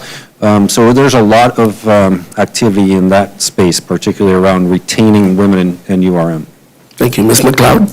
Yes, so we have studied female active duty personnel in the services and have found that female service members are 28% more likely to leave military service than male service members. And some of the reasons we found are related to work schedules, organizational culture, family planning issues, sexual assault, and dependent care. So again, that's military service-wide and the Coast Guard being one. Thank you. Admiral Thomas, a GAO report highlights 29 recommendations, as you mentioned, to address recruiting, of which 24 the Coast Guard has not taken action on. Many of these recommendations include suggestions to utilize metrics and benchmarks, which are important to track progress and understand how strategies work. If you can't measure it, you can't evaluate it. Admiral Thomas, what metrics are the Coast Guard using to track recruitment progress? How does the Coast Guard measure its recruiting efforts, and what have these measurements shown? Thank you for that question, Congressman. There's absolutely no question that our IT systems around HR, around our workforce, we need to invest because the current systems we have are built for a workforce that is monolithic, and that is not where we are anymore. We need to have a deeper understanding of our workforce down to the individual level so that we can manage them and help them better. That absolutely includes our recruiting numbers as well. I mentioned earlier the new technology we're bringing on for our recruiters is called Gangway. That will allow us to have metrics. It will allow us to measure every step of the process. We'll know how many people fall off at what point, and then we'll be able to make some adjustments. Right now, that is very difficult for us to do. It's a valid recommendation from the GAO, and we are investing in order to get after it. And what's the time frame for the implementation of that? We will implement Gangway in the first week of June. Thank you. Ms. McLeod, what sort of metrics should the Coast Guard utilize, and do you care to comment on the strategies Admiral Thomas mentioned? Yeah, I think that we will be looking at the strategies that the Admiral mentioned and comparing those against best practices in our work. But in terms of our prior recommendations, many of these studies that we've discussed today are fairly recent. We have seen some Coast Guard action on establishing some of the metrics, strategies, and timelines going forward. We would like to see them move out a little quicker on those recommendations. In particular, one of our foundational recommendations in terms of Coast Guard workforce is related to its assessing its own workforce. At the time of our report a couple of years ago, the Coast Guard had assessed only 6% of its units and workforce needs, and now we've seen that increase to 15%, but we still think there would be some benefit to the Coast Guard taking a broader look across its workforce needs, across its units in order to establish the workforce that it needs going forward. And we're awaiting response from the Coast Guard on how it's going to respond to that recommendation in terms of timelines when they anticipate being able to respond. Thank you very much, Mr. Chair. I yield back. Okay, we'll now begin our second round of questions, starting with myself. Recognize myself for 5 minutes. Mrs. McLeod, GOA recently released a snapshot of active duty recruitment and retention challenges in the military. The report primarily focused on the challenges faced by the Department of Defense. Do you believe the same concerns identified in your study apply to the Coast Guard, and can you pledge, or could you please highlight a few of the most concerning challenges from this report? Yes, I certainly, we haven't done this work specific to the Coast Guard in every case, although some of these studies that are included in the snapshot do include Coast Guard personnel. I think service-wide, we are seeing these challenges. One that I'll point out is that only about 1 in 4 people, according to DOD, 1 in 4 people in the United States between the age of 17 and 24 are able to meet the recruitment requirements for military service, which include, for example, education and physical fitness requirements. Dr. Ash, there is a whole host of articles attempting to explain the weak recruiting numbers in recent years experienced by all the branches of the military, especially in the younger generation Americans call Gen Z. Can you discuss a few of the main factors contributing to the generations of apprehension in serving the military, and give your recommendation on how the Coast Guard can focus resources to recruit these young men and women? I'll follow what I had said before, which is some of the factors that come up in surveys have to do with risk to physical, being and risk of death. Often gets mentioned risk related to sexual assault and sexual harassment.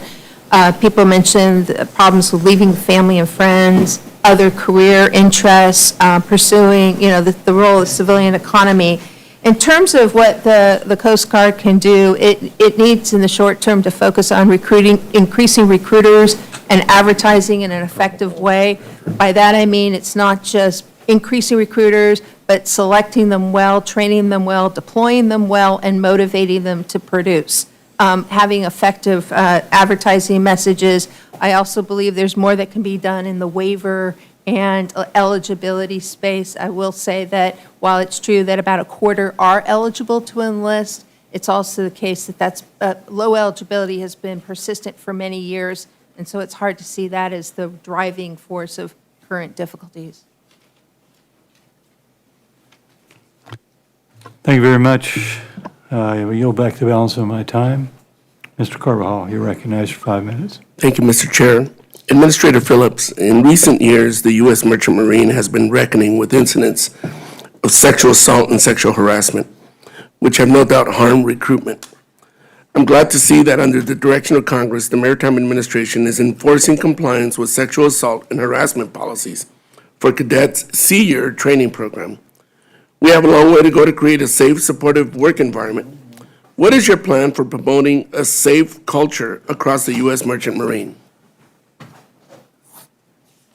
Congressman, thank you for that question. And we certainly thank this committee for their assistance in supporting us as we endeavor to change the culture broadly across the maritime industry, and in particular in your support of the Embark program and what it is doing to ensure our safety of our cadets at sea, and by ensuring our safety of cadets at sea, the safety of all mariners at sea.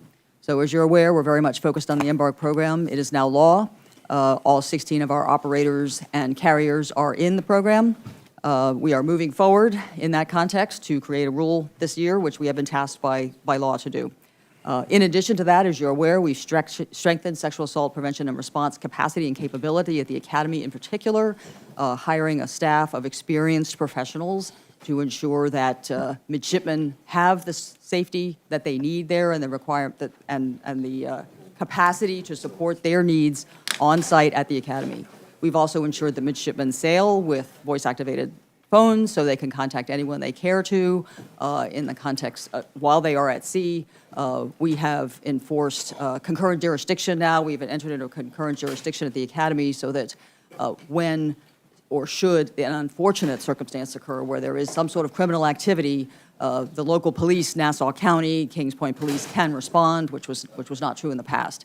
So all of these things serve collectively to strengthen support for midshipmen, all midshipmen at the Merchant Marine Academy, and broadly through the Embark program, support them at sea and also support mariners at sea in expanding safety such that they are valued for their professionalism and skill, and they can serve with confidence that any activity that should take place that would be a detriment to their service can be handled through us and through the Coast Guard, who has law enforcement authority.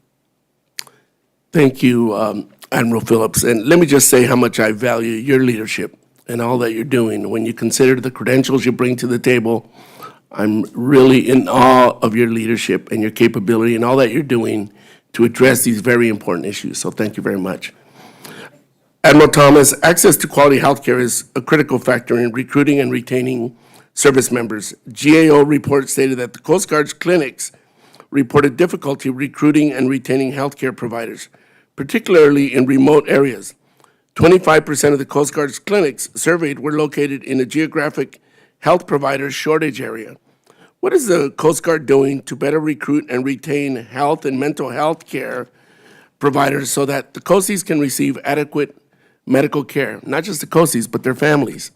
I've been to some remote areas where Coasties and their families have had many challenges making appointments and seeking the care that they deserve and want. If you could touch on that, I would greatly appreciate it. Yeah, thank you, Congressman. Thank you for visiting all of our Coast Guard men and women. I know you've been out there, and it makes an impression. So access to health care is a challenge across this nation for everyone. It's an acute challenge for the Coast Guard when we're in those remote areas.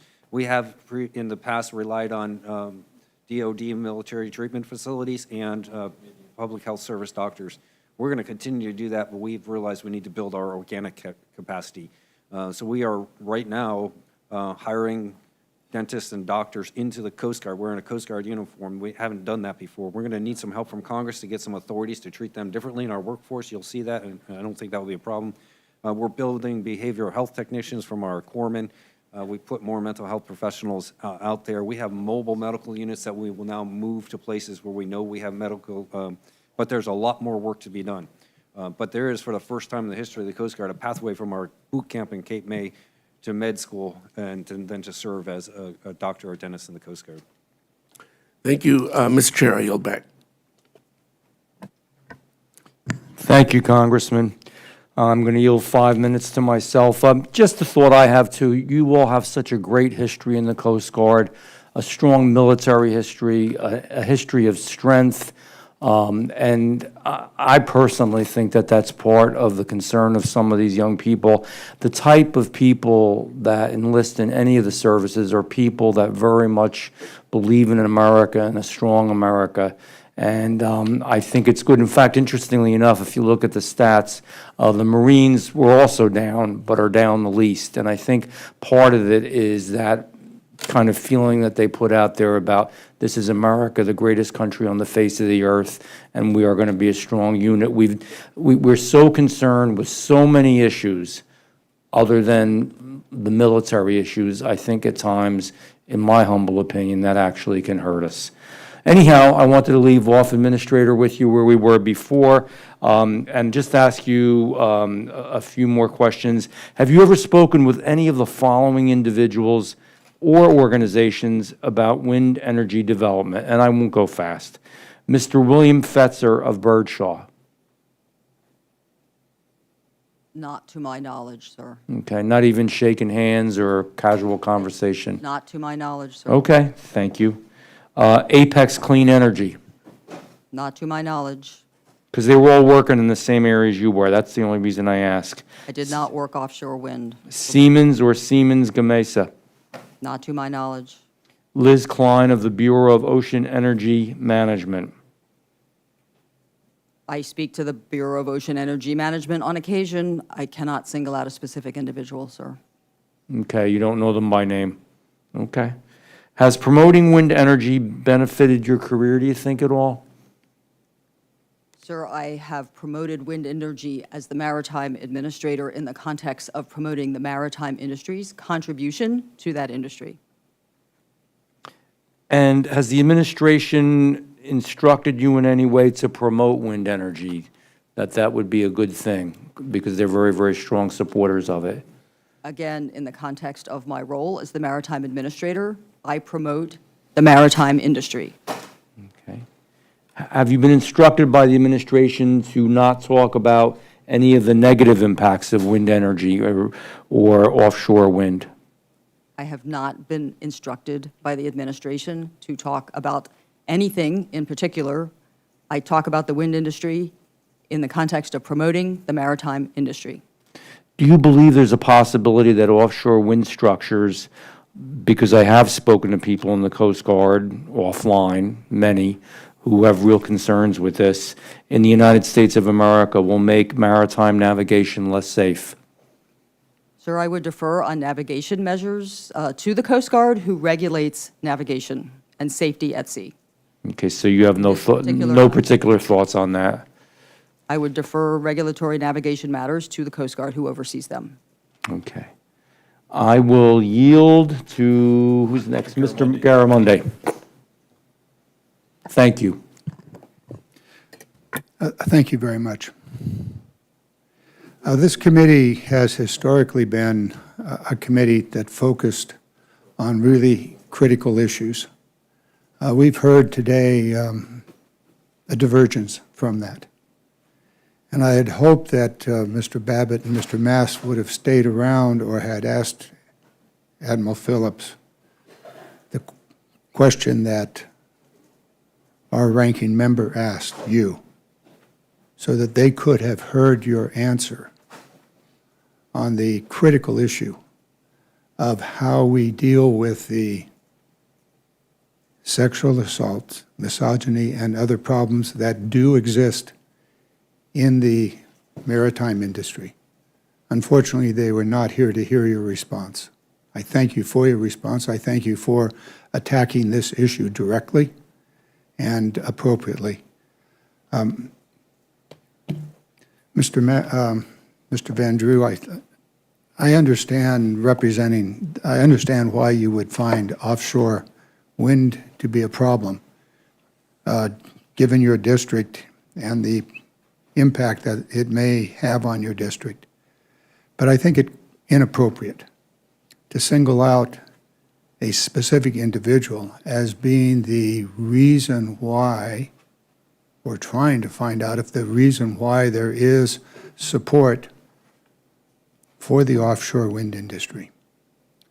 Going after Admiral Phillips in such a manner as you have done, I believe to be inappropriate.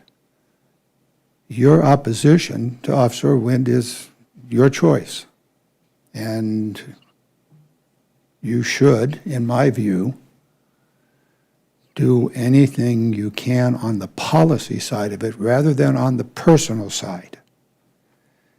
Admiral Phillips has an extraordinary record of service to this nation. She is an appointee of the President, and she is carrying out the policy of the administration. It is inappropriate to go after her history and background to try to somehow impugn her integrity. Now, Mr. Garamondi, would you yield a few moments? as acting chair of this committee, you can take this issue on when I finish my time, which is 2 minutes and 16 seconds from now. So no, I will not yield. Now, to address the question of policy, you might have asked Ms. Phillips, of Admiral Phillips, how she is carrying out the administration's policy, but you chose instead to go at her background and her integrity. This committee has not done that in the 13 years that I have been involved in this committee. And I would hope that we would not make that a common practice, although we've heard it 3 times today, 3 times, from 3 different members of the committee. So, there are profoundly important issues, one of which you raised, Mr. Van Drew, and that is the issue of navigation. It is an important issue. You know, where are these towers going to be built? Do they somehow, are they going to be placed in places where there is a navigation issue? It's a profoundly important issue. That line of questioning to Admiral Thomas may have yielded a useful data point for this committee's work. We have profound issues, and we ought to be getting to those, many of which were raised by members of the committee, Democrat and Republican alike. So I'm going to let it go at that, and I yield back my time. Thank you, Mr. Garamondi. I'm going to yield myself 5 additional minutes as acting chair. I don't know where to begin. Number one, I didn't attack you personally, nor would I. That's about as gentlemanly as I can be. I'm pretty rough in committee, as you know. I say what I feel, and I say what I believe is right. And there's no attempt to hurt you or anybody else, but I think it's important in this process that we connect all the dots. This is a big deal. This is a really big deal.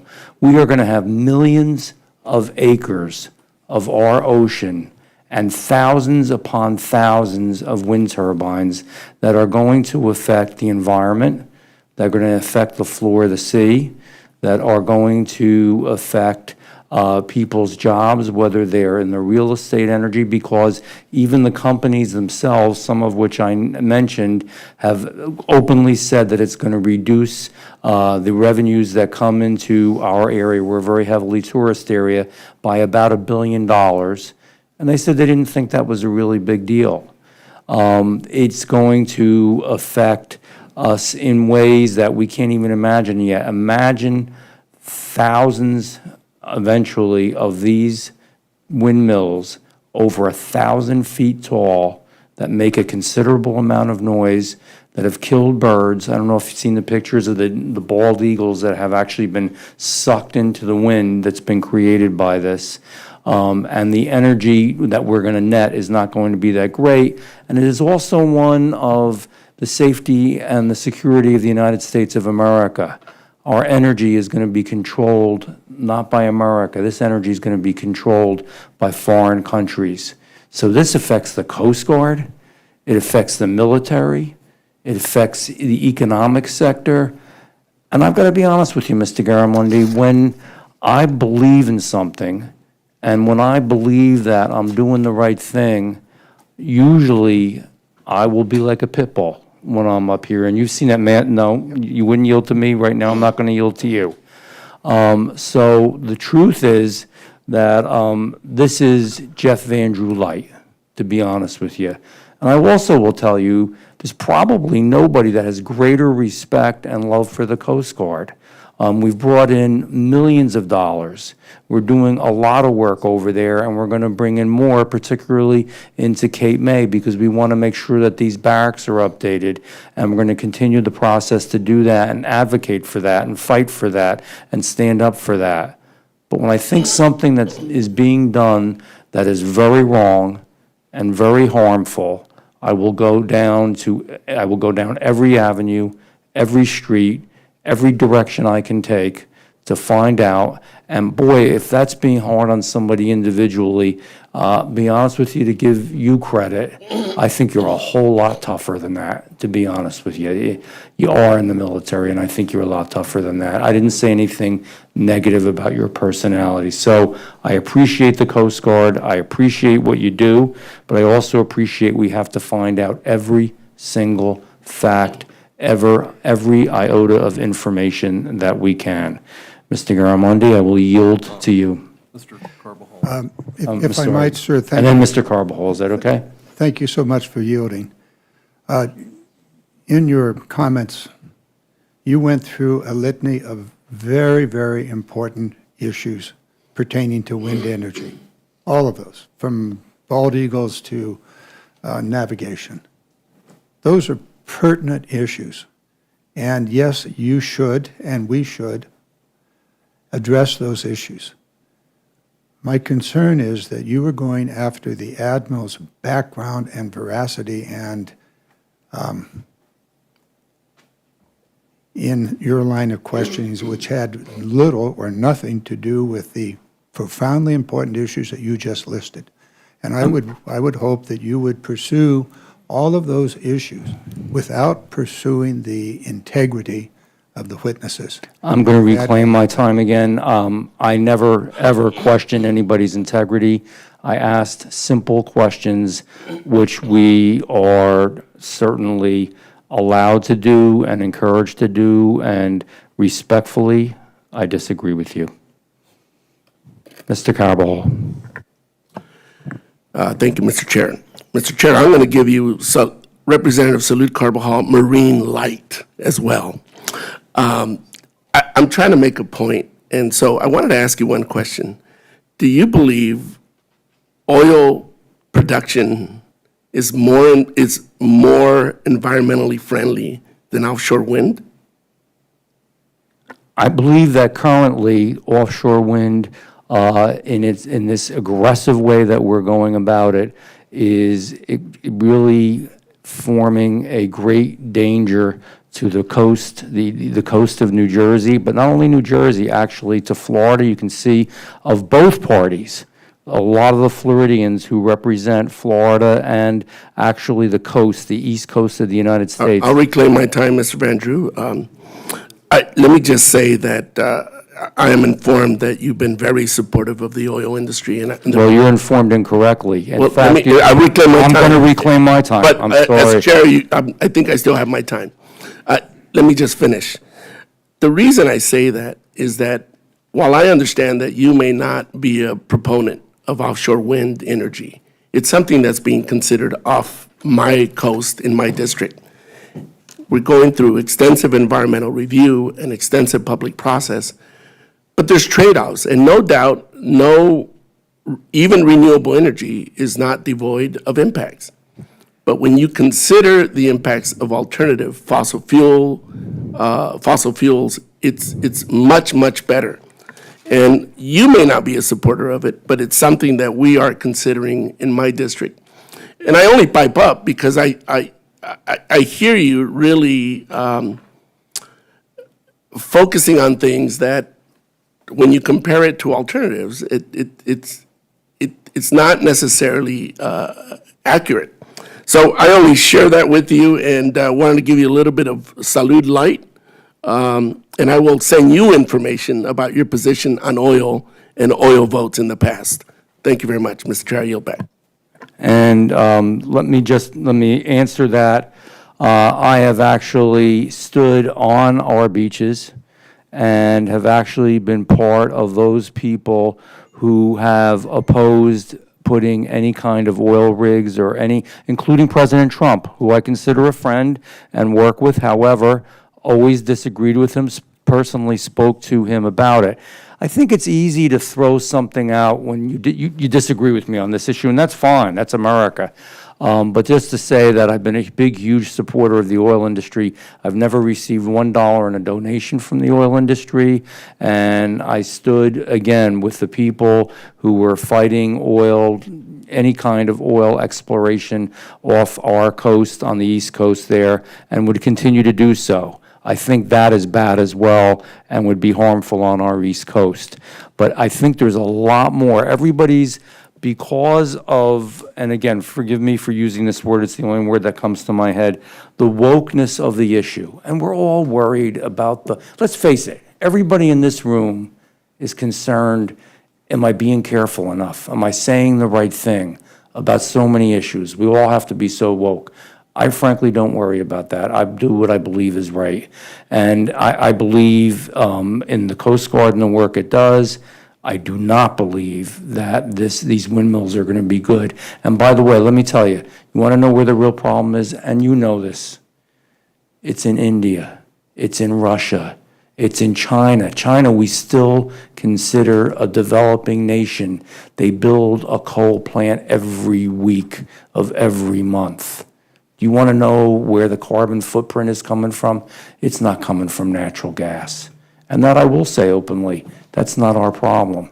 And we are going to spend a lot of money, a lot of time, make ourselves more vulnerable, make ourselves weaker as a nation, have our energy controlled by other nations, hurt our economy, hurt the economy of the entire area, not just New Jersey, but the whole coastal area, and hurt our environment. You know how heartbreaking it was to see? We usually might have 1 or 2 whales that get beached. We've had about 26 of them so far, along with the dolphins. I have people that are concerned with this and supporting me that never voted for me in their life and probably still won't. But they're real concerned about what's going on with these whales. And they're real concerned about what's happening to our environment. This is the environmental issue of our time. We are saying that this is good for the environment. I don't believe it is, and I'm going to fight this fight. I'll probably lose. There's so much big money, so much power behind this, so many foreign countries involved with this. I understand that, but I respect both of your opinion. I disagree with you both. And if you want to say mean things about me, that's okay. I think you guys were tougher on me than I was on her. So and if there's any other, do we have anybody else, Mr.? Seeking time. Anybody seeking time? Okay.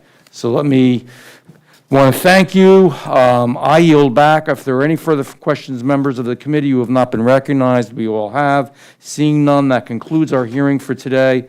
I would like to thank you sincerely. I'd like to thank all of you for the witnesses and for your testimony.